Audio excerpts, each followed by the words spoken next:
Apa yang dikatakan oleh Allah? Alastu birabbikum. Allah seraya mengatakan kepada ruh kita, bukankah aku ini adalah Tuhanmu?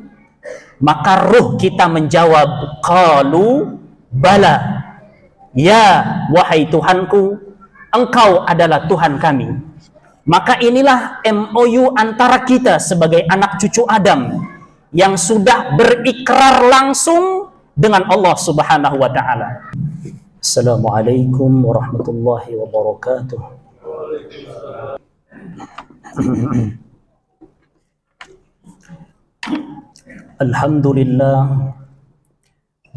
Alhamdulillahilladzi allafa baina qulubina wa aslaha dhata bainina fa asbahna bi ni'matihi ikhwana. Wassalatu wassalamu ala habibina wa syafi'ina wa qurrati a'yunina Muhammadin ibn Abdillahi min waladi Adnana wa ala alihi wa ashabihi alladhina yunashshirul islam ilman wa yaqina. Amma ba'du, faya ayyuhal muslimun, fa inni usikum wa nafsi bitaqwallahi wa ta'atihi la'allakum tuflihun. Jamaah salat Jumat yang dimuliakan Allah Subhanahu wa taala, setelah kita awali khutbah Jumat siang ini dengan rukun yang pertama, yaitu membaca hamdalah, memuji kepada Allah Subhanahu wa taala. Kemudian dilanjutkan dengan rukun yang kedua, yaitu membacakan salawat kepada baginda Rasulullah sallallahu alaihi wasallam, seraya kita mengucapkan Allahumma salli ala Muhammad wa ala ali Muhammad. Kemudian dilanjutkan dengan rukun khutbah yang ketiga, yaitu berwasiat, menyampaikan wasiat sesama kita, sesama umat Islam.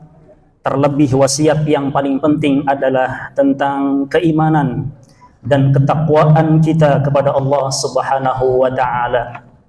Karena dengan sebab iman dan takwa ini, syukur alhamdulillah, langkah kita terasa ringan untuk menyambut seruan Allah Subhanahu wa taala dalam rangka melaksanakan kewajiban kita sebagai seorang hamba, yaitu kewajiban salat Jumat secara berjamaah. Hadirin jamaah salat Jumat yang dimuliakan Allah, sebelum khatib melanjutkan di rukun yang keempat dan kelima, maka izinkan khatib untuk melanjutkan tentang wasiat ketakwaan ini kepada Allah Subhanahu wa taala. Maka hadirin yang dimuliakan Allah, di kalangan ilmu, di kalangan para ulama hadis, maka terkenal adanya sebutan al-abadilatul arba'ah, 4 Abdullah. Mereka adalah yang pertama Abdullah bin Umar, kedua Abdullah bin Abbas, kemudian yang ketiga Abdullah bin Zubair, dan yang keempat Abdullah bin Amr ibnul As. Padahal ada satu lagi, yaitu Abdullah bin Mas'ud, tetapi beliau tidak masuk di dalam al-abadilatul arba'ah ini. Kenapa? Karena di zaman Nabi, kalau sudah disebutkan nama Abdullah untuk kualitas keilmuan, apalagi di dalam hadis, maka otomatis yang paling senior itu Abdullah bin Mas'ud. Maka secara keilmuan beliaulah yang paling senior. Maka di kalangan ilmu hadis tadi 4 Abdullah ini, khatib ingin menengahkan sebuah hadis yang mana ini diriwayatkan oleh salah satu dari 4 Abdullah tadi, yaitu Abdullah bin Amr ibnul As. Kita perlu mengenal beliau bahwa beliau adalah salah satu putra dari panglima perang yang terkenal, salah satu. Siapa? Yaitu Amr bin As. Di dalam hadisnya yang diriwayatkan oleh beliau, Rasulullah sallallahu alaihi wasallam bersabda, "Arba'un idza kunna fika fala 'alaika ma fataka minad dunya." Kata Nabi, ada 4 hal, wahai Abdullah bin Amr ibnul As, kalau 4 hal ini terkumpul ada dalam dirimu, fala alaika, kata Nabi, maka engkau jangan khawatir, maka engkau tidak akan pernah merugi apapun yang menjadikan engkau tertinggal atau terlewat dari semua urusan duniawi. Kalau 4 ini dipegang teguh dengan sebaik-baiknya, maka kata Nabi, fala alaika. Termasuk nasihat ini tentunya untuk kita sebagai umat Rasulullah sallallahu alaihi wasallam. Hadirin jamaah salat Jumat yang dimuliakan Allah. Apa yang pertama 4 itu? Yaitu hifdzu amanatin. Tentu ini bukan sesuatu yang baru. Bahkan bukan sesuatu yang sulit untuk dipahami, bahkan dimengerti. Tetapi ini amat sangat mudah untuk kita pahami. Menjaga amanah. Kita tahu bahwa amanah itu ada 2. Yang pertama adalah al-amanatul 'ammah, atau disebut al-amanatul 'ulya. Amanah yang menempati posisi paling tinggi, itu amanah kepada Allah Subhanahu wa ta'ala. Apa itu? An na'budallaha wala nusyrika bihi syai'a. Kita ini mendapatkan amanah dari Allah Subhanahu wa ta'ala yang memang statusnya sebagai amanah yang paling tinggi, agar kita senantiasa beribadah kepada Allah, tunduk patuh hanya kepada Allah, tidak menyekutukan Allah Subhanahu wa ta'ala. Maka ini merupakan MOU kita dengan Allah. Tatkala Allah menciptakan kita, Allah sudah berkomunikasi, Allah sudah mengambil perjanjian dengan roh-roh kita, sesuai yang termaktub di dalam Quran surat Al-A'raf. Maka kata Allah, wa id akhadha rabbuka min bani adama min zuhurihim dzurriyyatahum. Ingatlah wahai anak cucu Adam, ketika Allah mengambil dari tulang sulbi, tulang belakang kita, itu menjadikan sebagai anak keturunan Nabi Adam. Maka Allah ketika itu wa asyhadahum ala anfusihim, Allah mengambil persaksian bersama ruh-ruh anak cucu Adam. Apa yang dikatakan oleh Allah? Alastu birabbikum. Allah seraya mengatakan kepada ruh kita, bukankah aku ini adalah Tuhanmu? Maka ruh kita menjawab, qalu bala, ya wahai Tuhanku, engkau adalah Tuhan kami. Maka inilah MOU antara kita sebagai anak cucu Adam yang sudah berikrar langsung dengan Allah Subhanahu wa ta'ala. Maka amanah ini perlu kita jaga. Fa'bud rabbaka hatta ya'tiyakal yakin. Amanah ini harus kita jaga sekuat tenaga mungkin, agar kita memang keimanan ini terus terpelihara sampai ajal kita menjemput. Kemudian yang kedua dari 4 hal tadi, yaitu sidqu hadithin, kejujuran dalam perkataan. Tentu bab ini menjadi perhatian kita masing-masing, seyogianya bagaimana kita sudah berucap dan bersikap.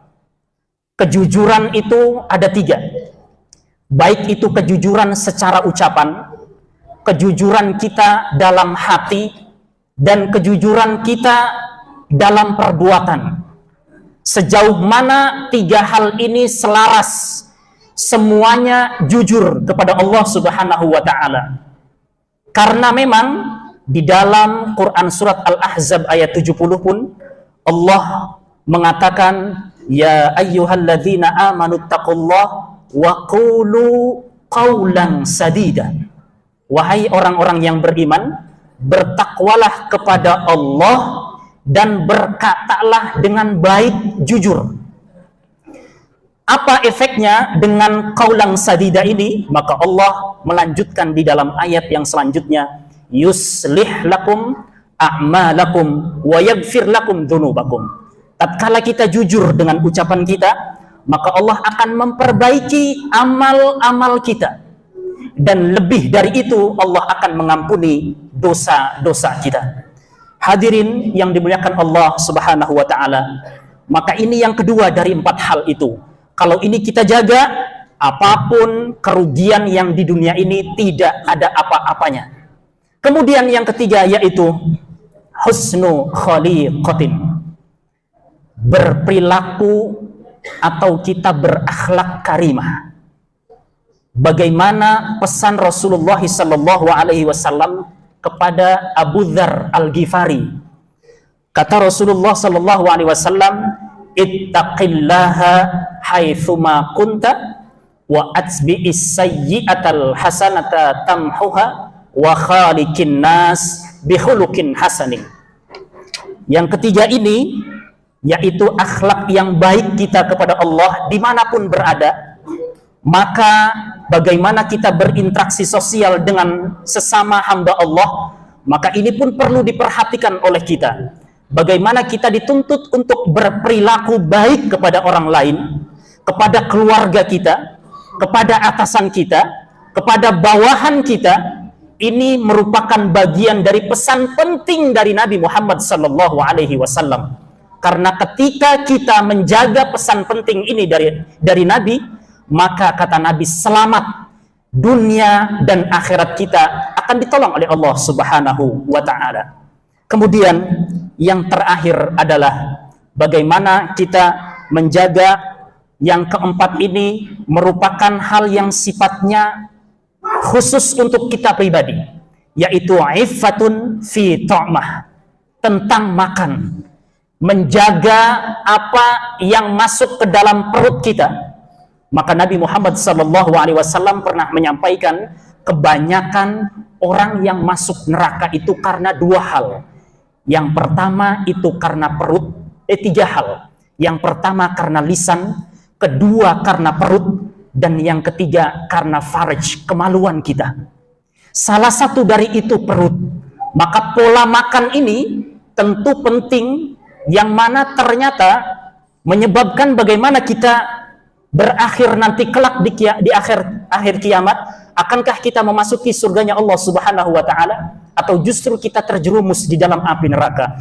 Bagaimana Allah menghukum orang kafir? Disebutkan di dalam Quran surat Muhammad, walladzina kafaru yatamatta'una wa yakuluna kama ta'kulul an'am wan naru mathwal lahum. Orang-orang kafir itu yatamatta'un, menikmati dunia ini, wayakulun, dan mereka makan kama ta'kulul an'am, persis seperti binatang makan, karena tidak memperhatikan bagaimana sumber makanan tersebut. Maka kita sebagai muslim, tentu ini merupakan pesan penting dari Nabi untuk kita. Kita harus menjaga pola makan kita. Bagaimana kita mendatangkan makanan itu untuk kita sendiri, untuk keluarga, dijamin bahwa itu merupakan halalan thayyiban. Makanan yang baik, makanan yang halal, yang diridhoi oleh Allah Subhanahu wa ta'ala. Dan tatkala kita setelah makan itu, bagaimana itu mendatangkan atau memberikan agar kita supaya semakin dekat kepada Allah Subhanahu wa ta'ala. Maka jemaah yang dimuliakan Allah Subhanahu wa ta'ala, 4 pesan penting ini perlu kita perhatikan, perlu kita renungi, bahwa sudahkah 4 hal ini kita jaga di dalam diri kita, keluarga kita, yaitu tadi yang pertama, bagaimana kita jujur, bagaimana kita berakhlak karimah, bagaimana kita menjaga amanah, baik kita amanah sebagai orang tua, amanah dalam jabatan dari level yang paling bawah sampai level yang paling atas. Maka 4 hal ini wajib hukumnya bagi kita sebagai muslim dan mukmin untuk menjaga demi keselamatan kita, baik itu di dunia maupun di akhirat kelak di yaumil qiyamah. Aku liqali hada wa astaghfirullahal azim li wa lakum wa lisairil muslimina wal muslimat wal mu'minina wal mu'minat fastaghfiruhu innahu huwal ghafurur rahim.